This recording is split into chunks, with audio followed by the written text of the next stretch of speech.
2014లో వీళ్ళు కూటమి కట్టుకొని అందరు కలిసి గెలిచారు. జగన్ గారు కూడా ఏమన్నాడు, ఇదే రాజధాని మాకు ఇష్టమే, కనీసం 30,000 ఎకరాలు కావాలన్నాడు.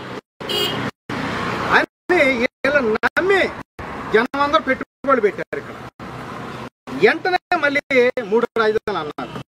నాకు ఏ నాయకుడు ఏ పార్టీ వ్యతిరేకం కాదు, నేను ప్రజలకు అనుకూలం. కాదు జరిగిన వాస్తవాలు ఏంటంటే ఇక్కడ జరుగుతున్న అన్యాయానికి నేను ఖండిస్తున్నా. ఏ పార్టీ అయినా ఏ నాయకుడైనా నేను నిగ్గదీసి అడుగుతా. హక్కు అది, అడిగే హక్కు మాకు ఉంది.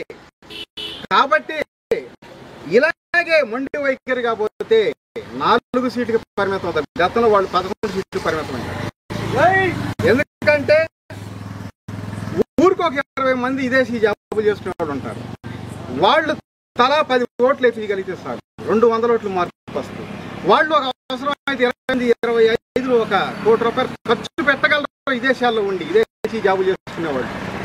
అలాగే ప్రతి ఊరిలో ఈ 13,000 విలేజీల్లో అదే రకంగా ఉంటే ప్రభుత్వాన్ని తిరగరాయటం సమస్య కాదు.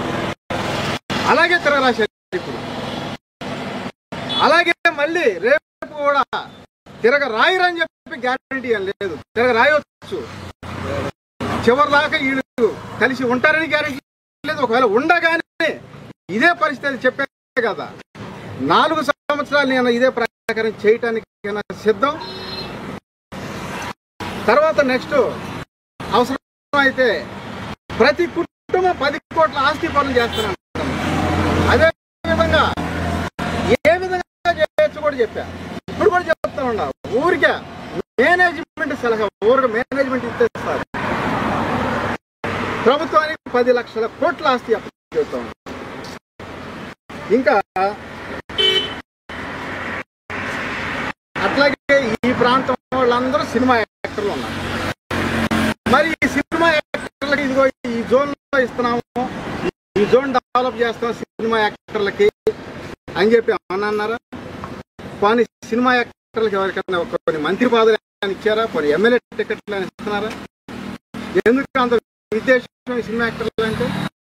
ఎన్టీఆర్ గారు సినిమా యాక్టర్ కదా, పార్టీ వచ్చింది, ఆ పార్టీ అధికారం వచ్చిన తర్వాత కాదా వీళ్ళందరూ పరిపాలన చేస్తుంది?